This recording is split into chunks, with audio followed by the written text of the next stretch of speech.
right, welcome back on The Big Fight, and now joining us is senior Congress leader, someone who's also been India's ex-foreign minister, Mr. Salman Khurshid. First of all, Mr. Khurshid, a very happy Eid to you. I want to ask you, my first question is, what is your understanding when you look at the international discourse between nations right now, largely divided in two parts, some calling it Islamophobia and the others calling it Islamofascism? Well, frankly, whatever vocabulary is being used in the world, I sincerely hope that India has always kept itself in its own unique position. We are a plural country. We have people of different religions living happily together.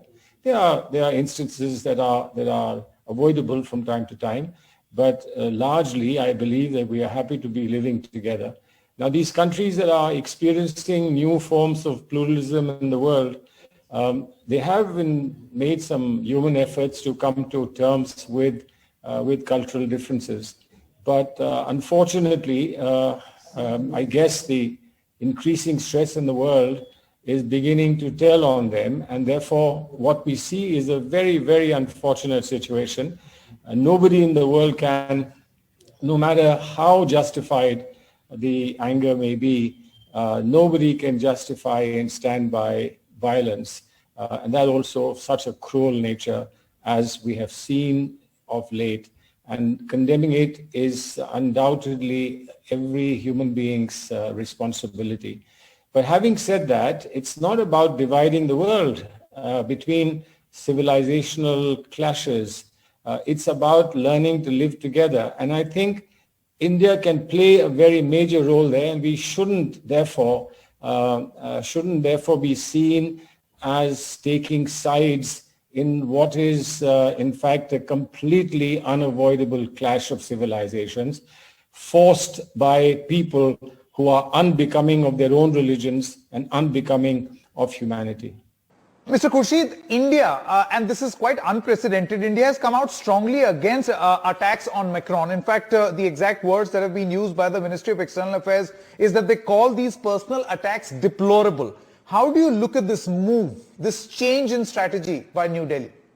Well, I just hope that the New Delhi position will remain a balanced one and not go fishing in troubled waters.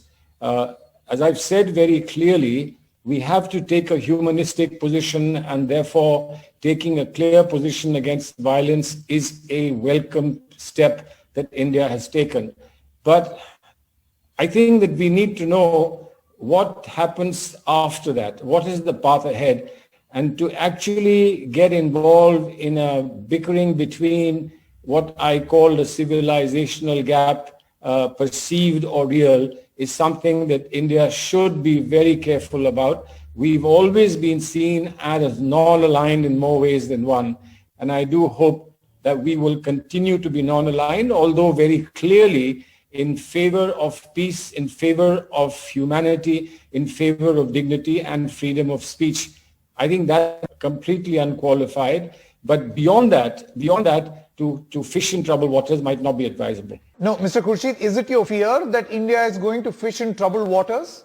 Well, I have an overall view, and I believe a lot of my colleagues have that view, that we do things by starts and in impulsive manner on foreign policy, not as careful and steady as we used to be. Somebody might think steady and careful is a fault. Somebody might say that, but certainly that is something that we have been accustomed to, and it served us well. And that is the core of India's non-aligned movement. Non-aligned was not only about being with one country or being with another country. It was being autonomous in your decision-making and choice. And I believe that although people had written off non-alignment, I think the world may well need to revisit it. Mr. Khurshid, I also wanted to ask you, this new proposed law by France, it proposes to keep constitution above religious law. In other words, this sounds a lot like, in the Indian context, the Uniform Civil Code. Do you think that this explains the reason why India is speaking in favor of France, that if France, a Western country, developed Western country, can implement something which is like Uniform Civil Code, then this will serve as a template for India as well in the future. I'm not sure that we should draw parallels easily. France has always had some issues about public display of religious symbols. They've had some issue about that for a long time.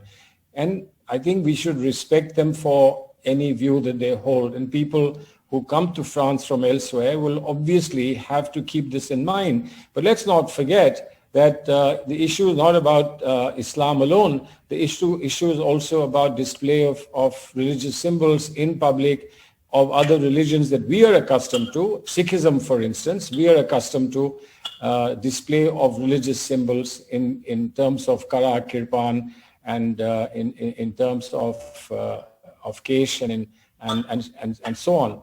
We also know that countries like Mexico have been very careful about public display of religion, and they perhaps take it to a fetish. So every country has its own factual matrix. It has its own concerns and its own experiences. And I don't think that we should jump into someone else's experience in a hurry. We are a very complex, plural society. We are proud of our record. We run into trouble from time to time, but by and large, we have kept ourselves over and above it. And I don't think that we should seek certificates for what is necessary at home, be it that one party prefers Uniform Civil Code. I believe that Uniform Civil Code is very difficult to implement, but that's another topic altogether. Now, Mr. Khurshid, my next question is about the Islamic nations and the offense that they've taken as far as the depiction of the Prophet Muhammad, as well as allegations of Islamophobia.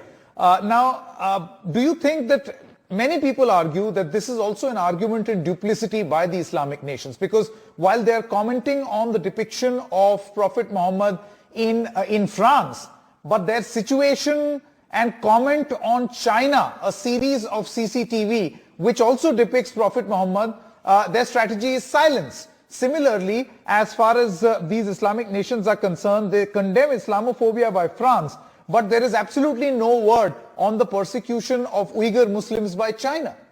I don't believe that we have to applaud the standards if there are double standards in any country, Islamic, Christian, or any other country for that matter. I think that which is why I have been advocating and I've been underscoring that India's autonomous position, non-aligned position as far as divisive issues are concerned, is something that India must continue to propound, India must continue to secure. And I think that it will serve humanity well if we did that. My final two questions, Mr. Khurshid. What do you think? You must have spoken to a lot of people among the Indian Muslims. I know they are not a monolith, but do you think that the Indian Muslims are concerned about the statements that are being made by most of the Islamic nations? Well, I may be wrong, but I do think that Indian Muslims are concerned largely about their own condition, and their own condition includes their understanding of their religious ethos, as indeed every religion in this country would do. They don't want to be, and they never have been, overtly influenced by what's happening in the world. And let's not forget that when Indian Muslims reacted to what was happening in the world, they were fortunately very, very vigorously supported by the non-Muslims of our country. I'm talking about the Khilafat movement. I'm talking about the position India took on Palestine, and therefore I do believe that we are on the right track if we stay away from other people's troubles. Mr. Khurshid, my final question. Mahathir Mohamad, who is a tall leader, ex-Prime Minister of Malaysia, has justified violence in his tweet, but then he backtracked. I want to know from you, how would you respond? I don't care about who justifies violence. but I can say with confidence, and I can say this as an Indian, I can say it as a Muslim, I can say it as a human being, that violence of this cruel nature or any kind of violence is completely unacceptable. It's deplorable and completely unacceptable. There is no justification for violence. All right, Mr. Salman Khurshid, thank you so much for joining us right here on The Big Fight. Thank you. Thank you very much.